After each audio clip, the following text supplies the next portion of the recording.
你觉得武大郎的一条人命值多少钱？那我们今天就聊聊《金瓶梅》。我们以前聊《金瓶梅》都认为里面说的是风花雪月，实际上我们是被骗的，因为《金瓶梅》当中都是非常非常现实的人情世故，而且你完全不用担心没有看过《金瓶梅》，因为人性从来没有变。那武大郎到底值多少钱一条命？书中的答案是10两白银。这个10两白银是什么概念呢？在明代的万历年间，1两银子可以买400斤大米。你算一下，那一个普通人家辛苦干1年，全家的总开销大概就是10几两银子。也就是说，西门庆用了一个人家1年的这个收入，差不多就可以买下武大郎的人命。而且在同一本书当中，西门庆在丽春院包了一个院子，出手给李娇儿的定金就是50两。后来他为了攀附权势，结交了蔡太师府上的管家叫翟谦，一出手呢是几百两的金银玉器。所以他这条人命在书中是连一顿豪华大餐都不够的。但是这本书之所以是奇书，是因为武大郎被谋杀之后，西门庆这10两银子送出去，他被这个人情世故包装，就显得特别自然，不像个谋杀案。他怎么做呢？这个西门庆呢，他从头到尾根本就没有逼迫任何人，他把这个10两银子呢塞给了当时的叫做验尸仵作这个何九的手里面。这个验尸仵作呢，就是现在法医。这个何九是个什么人呢？他是县衙里面的老油条，他干了一辈子，结果他到了那天上午的时候，他掀开白布，一眼就看到这个尸体。这个尸体长什么样呢？他书中描述叫面皮紫黑，七窍流血，叫唇咬齿正，就是死不瞑目嘛。他一看就明白这肯定是中毒了。那我想问问你，如果你是那个法医，现在有一个当地的权贵找到你，还单独塞给你一部分钱，然后你一打开一看就知道这人是被谋杀的，你怎么办？好像想不到太好的办法。他把钱都塞给你了，肯定是有门道的，你能秉公处理吗？不能。你就得罪他。对。你要是包庇他行吗？也不太行。你包庇他，万一东窗事发，你编制不就没了吗？我觉得这个书中之所以奇书，就是他就会讲真实的人是怎么处理的。这个何九怎么办？他先大叫一声，然后假装中风，倒在地上口吐白沫，说我中风了嘛。这是第一步，叫争取时间。我也没想好怎么办。然后当天他回到家里面之后，把这10两白银就放在桌子上，就想，我这个钱啊是帮人掩盖命案的，我要不拿，这个西门庆在阳谷县是一手遮天的人物，我得罪他，而且他随时可以让我一家老小就死于非命。但如果我就这么签字画押了，他那个武大郎还有一个弟弟是武松啊，在外地当差，那个人如果回来的话，他一翻案，就我可能成为替死鬼。第二天，他就做了一个非常熟练的事情，他收下银子回到现场，先是闭着眼填尸检嘛。那个革墓要盖章的，他盖章就把死因写成叫心疼病突发啊，就忽然死了。但是他留了一手，他找了一个酥饼，把这个酥饼呢去吸了那个尸体嘴边流下来的那个毒血，发黑了已经，又在火化的那一天趁乱收起了2块发黑的骨头，这样阴阳账本。其实现在好多人都是这样干的。那这个何九盖完章之后，这个在法律上是不是就结束了？因为出命案了嘛，那你剩下就是善后。这个善后的事情呢，就交给隔壁的王婆接管。这个王婆非常厉害，她像一个项目经理，她就拿着西门庆给她的钱，去订了一个上好的棺材。然后呢，你想看这个人是死状很难看的怎么办？他就教这个潘金莲要盖住尸体的脸，然后呢跑到这个门口要放声大哭，再请报恩寺的和尚过来念经超度。这个最精彩的是他的邻居街坊，因为他死的那一天他是中毒死的，他挣扎凄厉的叫呀，隔壁邻居肯定都听得到呀。隔壁开生药铺叫姚二郎，开纸扎店叫姚小二，这些人头天晚上都听到这个武大郎的惨叫。那听到了之后，这个时候呢，王婆之前啊就提着茶水，端着瓜子，一家一家去敲门，请他们来参加葬礼，这些邻居都要来。然后来了之后要上香，要随份子钱，坐在院子里面听和尚念经啊，还要吃一顿素斋。我们小的时候看这个书，你会觉得哎就很自然嘛，因为现在办红白丧事不都这样嘛？但如果你要跳脱开这个画面，你远远看，实际上它就是一个谋杀呀。先是王婆跟潘金莲把武大郎给杀了，杀了之后要掩人耳目，先要走司法程序嘛，你得过关，过关了之后，其实隔壁邻居心里都心知肚明啊，那人死叫成那样肯定不正常啊。那他把邻居又请出来，就是算威胁吗？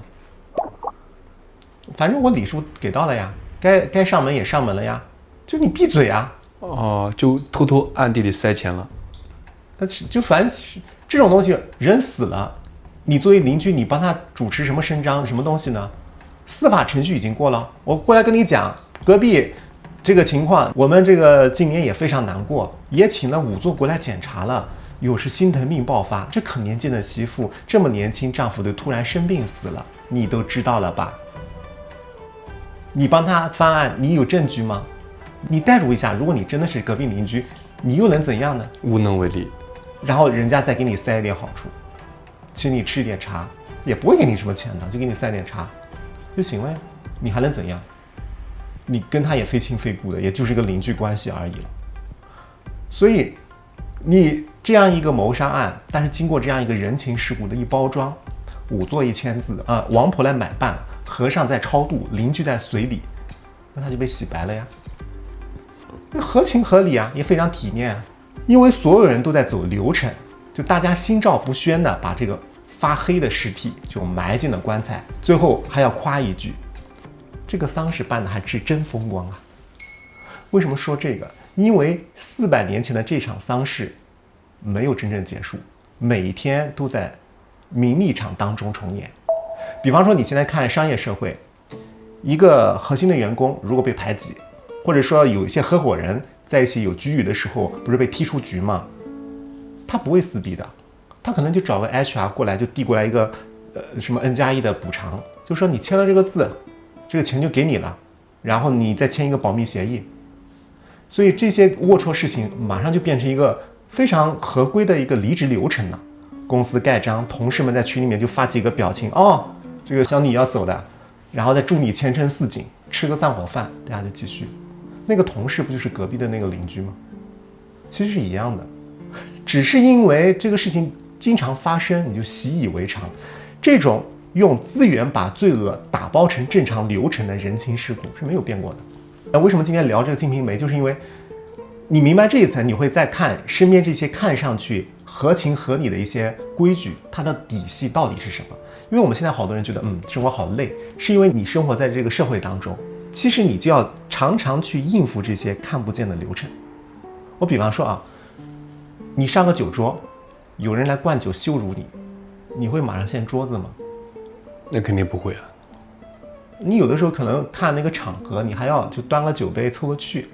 你如果在职场当中看有人在黑白颠倒，就像那个邻居，你看到大郎都已经被捂嘴要杀了，你会吱声吗？很多时候人是闭嘴的。所以我们以前常常以为《金瓶梅》是一本少儿不宜的风月禁书，但是如果你只看风月，就错过它非常精彩的那个部分。当时芝加哥大学有个汉学家，名字叫做大卫·托德罗伊，中文名字叫做瑞校尉，他花了差不多40年的时间，才终于把这本书翻译成了英文。因为他会认为这本书是明代的社会病例，就像一个档案一样。这个小说当中啊，有非常多市井生活当中的细节，所以你会发现，它就像一本就是生意经，就算账的账本一样。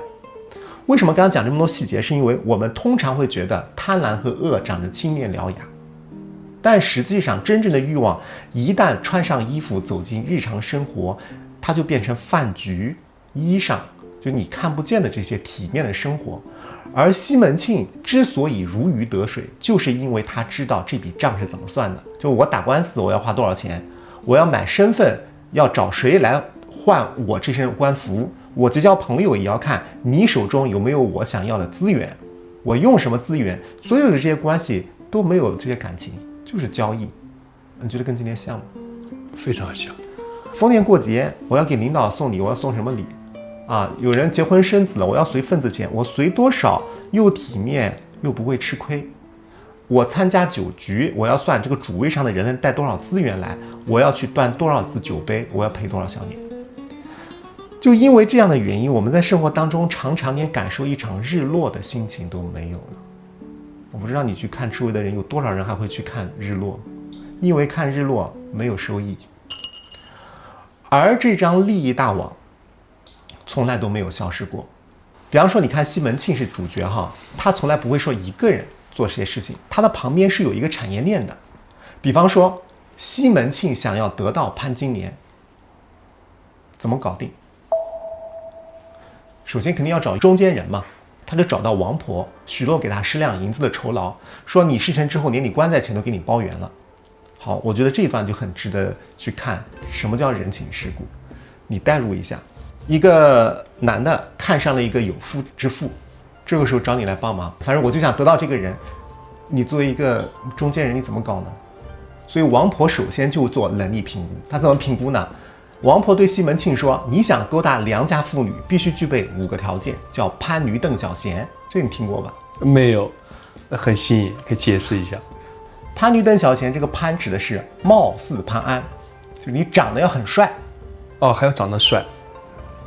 他当然讲5个条件你都有是最好的，如果你没有的话，那你可以用其他的来补偿，但你不能都很差。你不能只有1个条件，潘是貌似潘安，长得要帅。驴指的是驴一样的生殖能力。邓呢，指的是以前很有钱的这个邓公啊，有钱舍得花钱。小呢，能够坐低扶小，情绪价值。这一讲你就理解了。闲是有时间，闲有时间很重要哦。如果说你没有时间的话，你就偶尔来见一下，你凭什么能泡到人家呀？人家又不是妓女，人家是良家妇女。潘驴邓小闲，他就问你这5样全有是最好的。那西门庆说我都有。哎，那条件很优质客户对吧？那你就省力吧。但是你想，我们以前讲把一个良家妇女把她反正勾搭出来，讲起来好像钱一花就搞定了，其实不行的。你怎么勾搭她呢？就是她结婚之后，她平时是在家里的2楼的，出去了武大郎出去他是卖烧饼嘛，你在家里面就做针线做洒扫。你这个人如果忽然就是跑到外面来，隔壁邻居都看得见，你怎么让他上床呢？最起码得有个正当理由嘛。你怎么正当理由？而且也不是说人家潘金莲一开始就想着跟你上床，好多人不了解这个故事，觉得潘金莲是一个淫荡淫妇，不是的，她就是一个非常普通的，长得很漂亮，但是家庭条件很差，嫁给了一个很底层的男性的一个女性，这样一个普通的女的，你让她上床吗？她连她自己都说服不了。而且这是明代哦，已经有这些，这个程朱理学早就过了，是要讲3从4德的。你代入一下，你现在长得很漂亮，你是个女的，你重要的你不是好色，是你长得很漂亮，你不甘心嫁给一个普通的老公，但是你绝对不敢轻易的跟别的男人勾搭，被别人看到的话，你老公就不会放过你，而且你老公还有个非常厉害的弟弟，一般人也不敢惹他。王婆是把他分10步走。王婆先怎么办？说我年纪大了，我得了一笔好绸缎，你能不能过来帮我做寿衣？我这大把岁数了，很可能哪天就不在了，这一辈子攒了一点钱，就想给自己做一身好寿衣，到时候走。现在呢，也希望这衣服做得体面一点，给我做漂亮一点。我年纪大了，我也看不清嘛。我平时前面是茶馆，我还做生意，我也没时间。你帮我做成衣服，给你钱，顺理成章啊，肯定会答应的呀。也是帮忙，也是行善嘛。那么如果你答应了到我家来做，那我就说，哎呀，你天天在家里做，也是一个人做挺无聊的，你不如来王婆婆我这里做，到时候呢，我们也做个伴，聊聊天，也是隔壁邻居的，过分吗？哇，这个计策可以啊，先把人从他原先的这个2楼一步一步的先，这是2分，你会答应是吧？会答应之后呢，那你帮我这些做东西做几天，我说我请你吃一点90点心，这也很正常。对，好，这就第3分到场了。第4分很关键，他就安排西门庆要登场了。西门庆要打扮整齐，假装来我王婆婆家买茶，因为我就是做门面生意的。这个时候他来买茶，你再帮我做衣服，对吧？2个人就会遇见。就是你在王婆家做衣服，他家来了一个客人，这个客人呢一表人才，看上去呢也是一个富家公子哥。然后呢，他只是到王婆家来买杯茶喝，你走不走？不走啊。如果你不走，就是4分。然后呢，开始要让你们2个人说话。那我怎么让你们俩说话呢？我不能就往那一杵，然后你们俩聊吧。你正常你一样不认识啊。今年呐，我跟你说啊，真的要谢谢西门大官人。今年你手上做的那个衣服啊，就是西门官人出钱做的施主，瞬间就有好感。我要是西门官人，我就说，哎呦，没想到这个娘子的手艺做得很好呀，王婆你是找对人了，你要不要回我话呀？会的呀，还很善良吧？这个时候只要你搭话，5分到手。好，搭话之后，我王婆就说，今天西门官人来了，这个也感谢今年也帮我做衣服。那今天那个王婆也给我帮了很多忙，今天也难得来你家，哎呀，我做东吧，我们也不用到外面饭店，就在家里小酌一个，这样行不行？我出钱，王婆你辛苦一点，买点菜回来一起吃饭。那个今年，也别走，也是在帮王婆你做这个衣裳的，也谢谢你帮王婆这个，就一起简单吃一点。你走不走？好像也很难推脱啊。我在给你找台阶吃饭，不是说你答不答应，是你满心想答应，但是你不好意思一张桌上吃饭。现在王婆给你找了个理由，那这个时候呢，我要出去买菜啊。那西门官人，你稍等一下，我王婆我出去买菜。那家里也不能枯坐着，今年你就陪这个西门官人说几句话，王婆我马上回来。回来之后呢，就摆桌要吃饭了。我一定会邀请你说上桌一起吃饭，来都来了，我们2个人买了这么多菜也吃不完，你也是给我帮忙了，就一起吃一顿。只要你上桌，8分到手了。上桌之后，等到大家喝一点酒，酒意上来了，我一看，哟，今天买这1盏酒不够喝，对吧？西门官人在说，哟，是这酒是有点不够，那你们稍等片刻，老婆子我出去再打一壶酒来，这就是9分到手。你走不走？你带路一下。应该喝到一半，应该不会走。这个时候我已经想对你要试探了，但是我不能直接就是墙上，我还要再做一个动作，这第10分关键。这1分如果你不答应，我就走了，怎么办呢？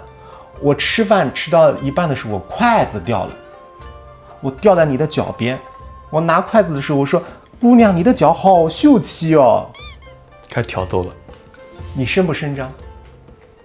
你会不会翻脸？开始试探。再一靠近，我这满身珠光宝气的富家公子哥，长得也帅，人又坐低服小，姑娘真的是好秀气。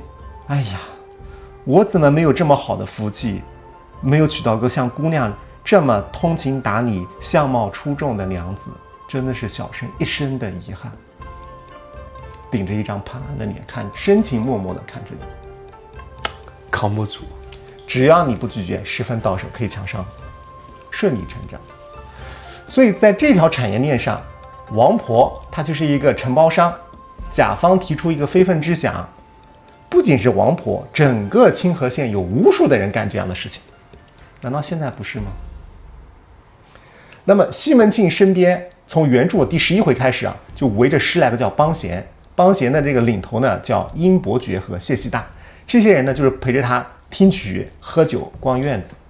比方说西门庆包妓女了，他在旁边要起哄叫好，如果烦心了，插科打诨逗你开心；如果看上了别人家的好宅子，他就立刻跑前跑后要牵线搭桥。那你说这些人是天生大恶人吗？首先书里面看这些人是圆滑生这个非常有趣的，它有点像那个狐假虎威的狐狸，就是你老虎你吃了之后还剩点残羹剩饭，我得点好处嘛。所以这些人最怕的是什么呢？你觉得他会怕你西门庆作恶吗？不怕。我怕的是你不作恶。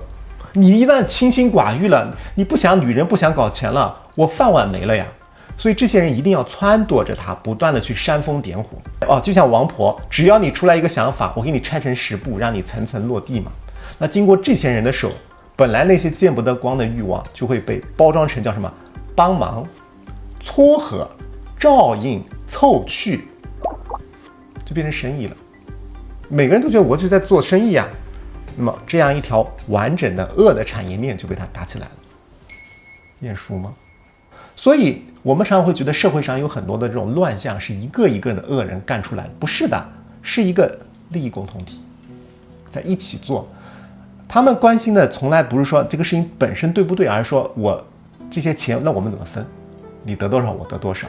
所以在《金瓶梅》当中，男人是可以为了这些钱放下面子那后院的这些女人呢，你看《金瓶梅》当中哦，他那个西门庆娶了好多小老婆，对吧？那这些人看起来你好像觉得就是争风吃醋，实际上是一样的，就是他的后院实际上是一个等级很森严的、按资论辈的，就是怎么样去分资源的一个场地。每一个人的待遇跟西门庆是不是爱你没有关系的，就取决于你自己手上有没有资源。比方如果他的家庭像一个家庭董事会一样，他的大娘叫吴月娘，这个地位叫不可撼动。首先因为古代他是讲名分，他是封建礼法下的这个政治正确。这个大老婆她有个什么大的权利呢？一般老公是要把家里的这个钥匙，就管库房的钥匙要交给你，就相当于这个人是管钱和管人事的，所以他地位非常稳固。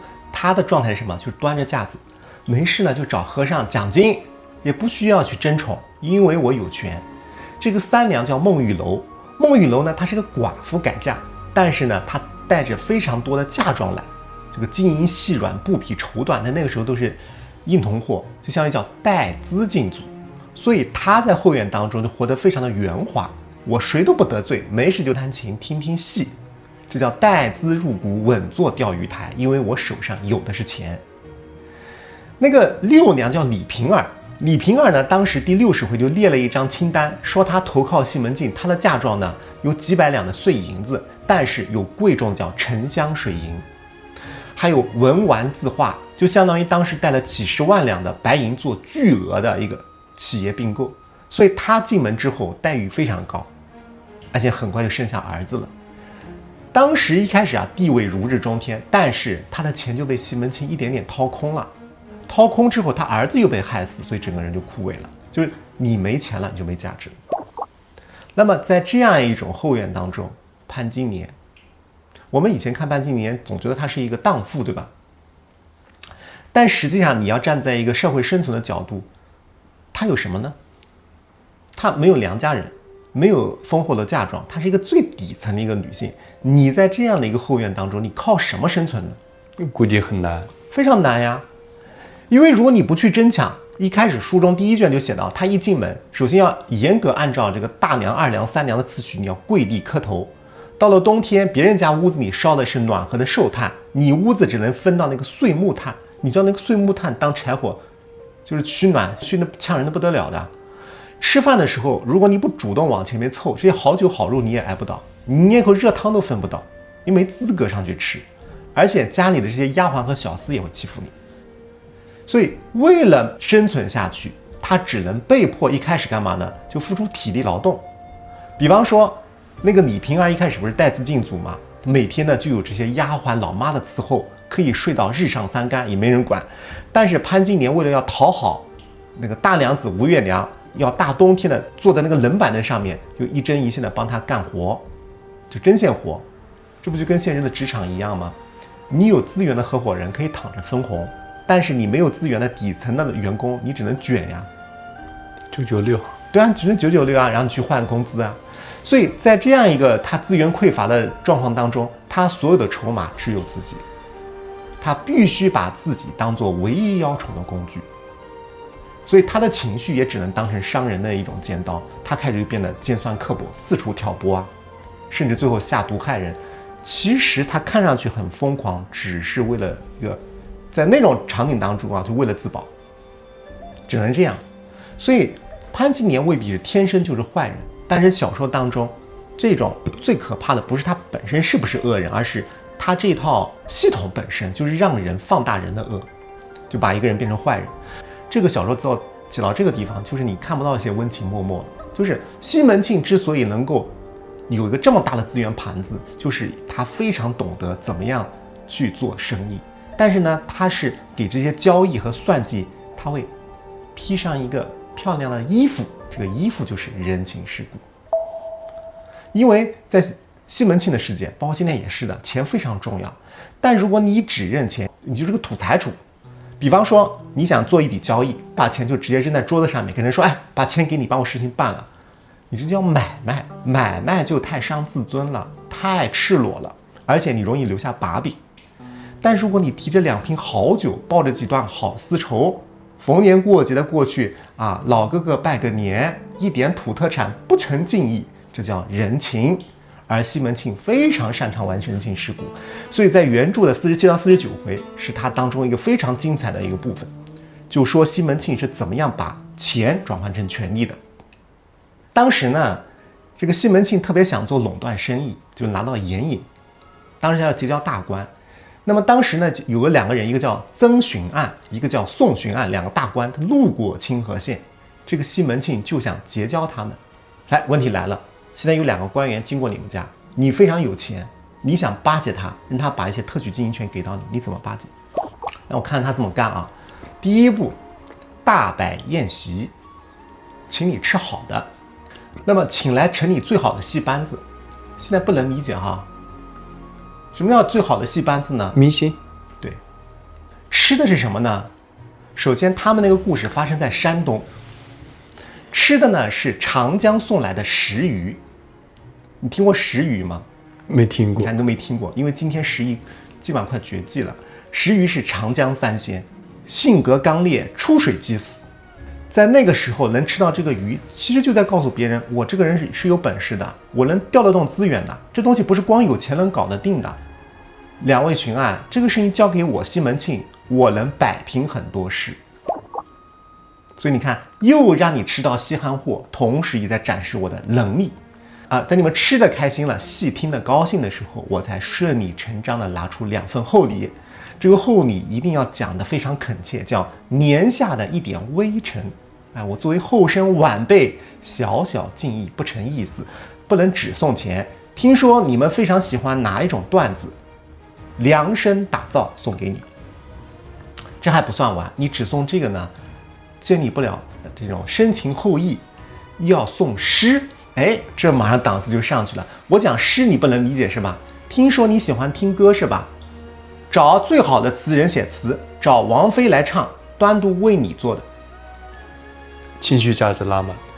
再写拜帖，然后去认这个蔡太师做干爹，用这种方式，原来只是给你送钱，是不是一下子就变成我们只是年下年上的一个伦理关系了？啊，我们都是讲朋友啊、友谊，或者是家里的这个弟弟哥哥的关系。这个包装就非常的巧妙，因为通过这种方式资源转换，哎，一下子就变得温情脉脉了。他用了几百两银子的人情，首先就换来了李行千户的官帽，有了这个官帽之后，再去包揽诉讼，你们要找我打官司的呀，那我就可以拿到谢礼。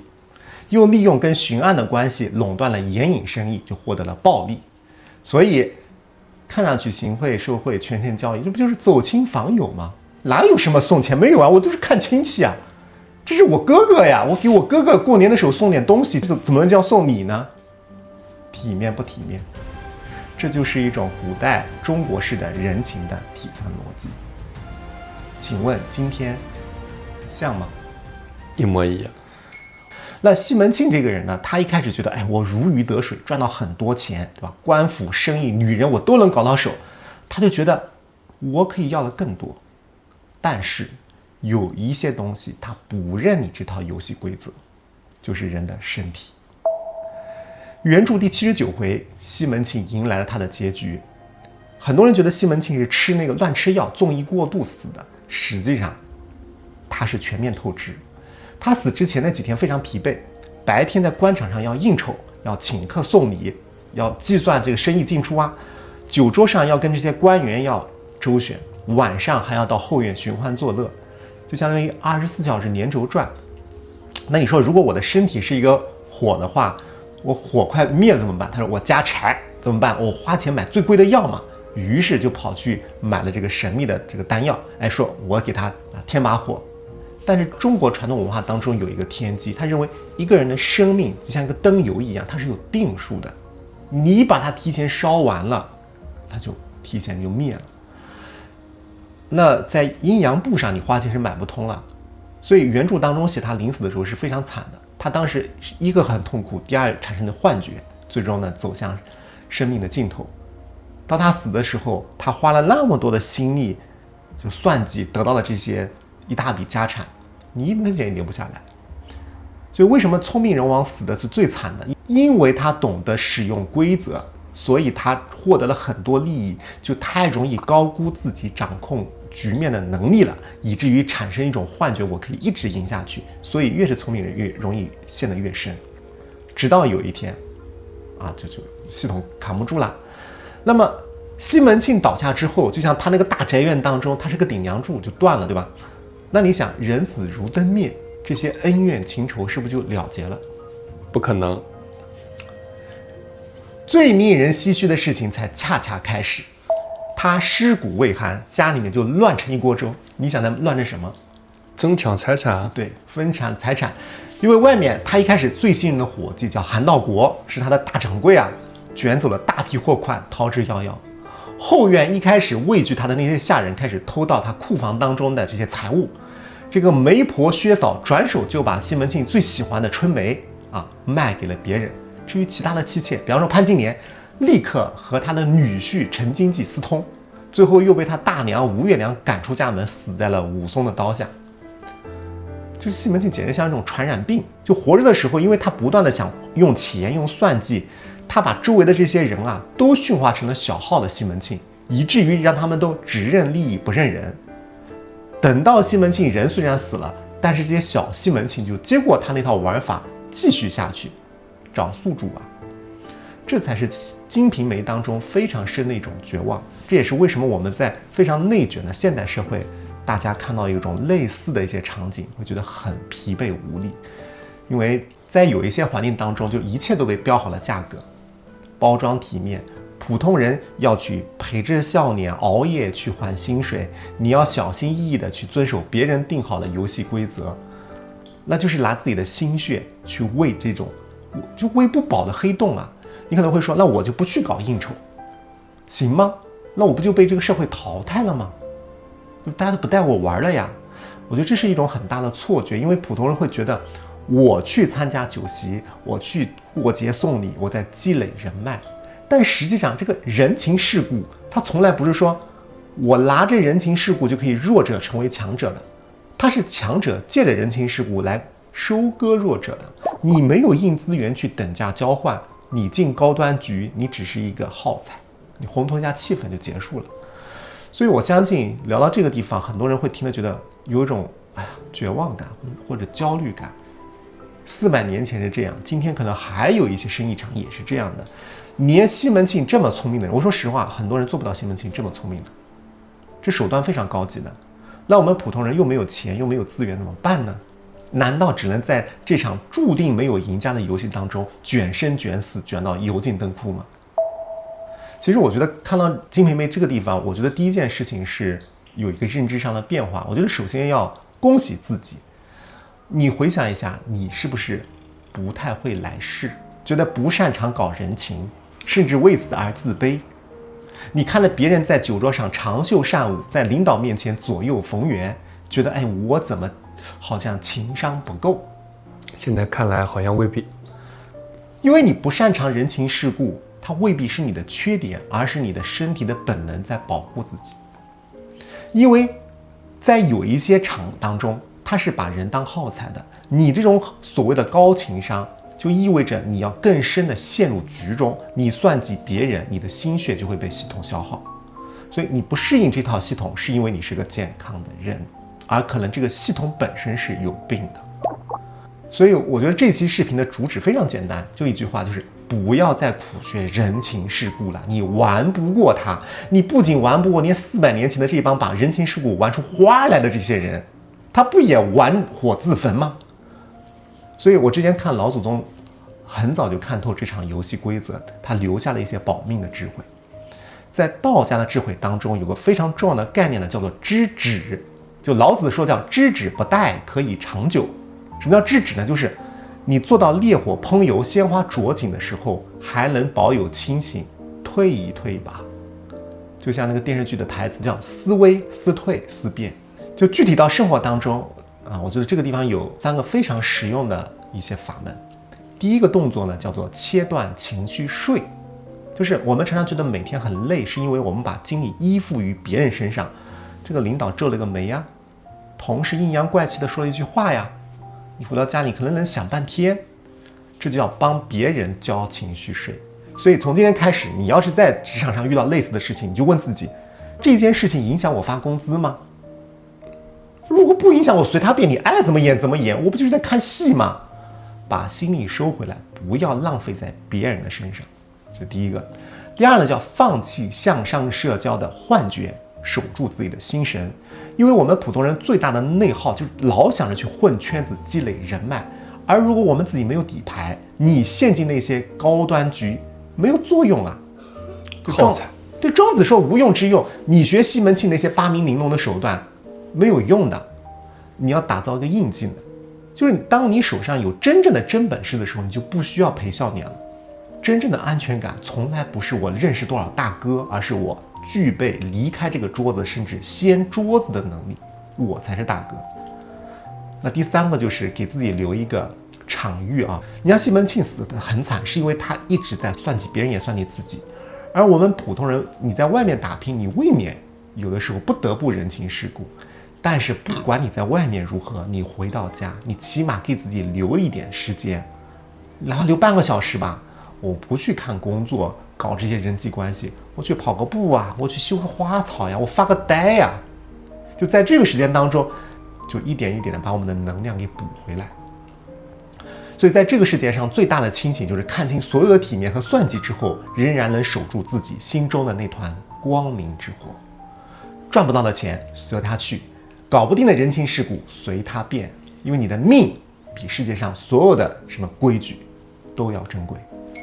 我觉得这就是《金瓶梅》这部奇书最真实的真相，也是它留给我们今天最好的一剂解药。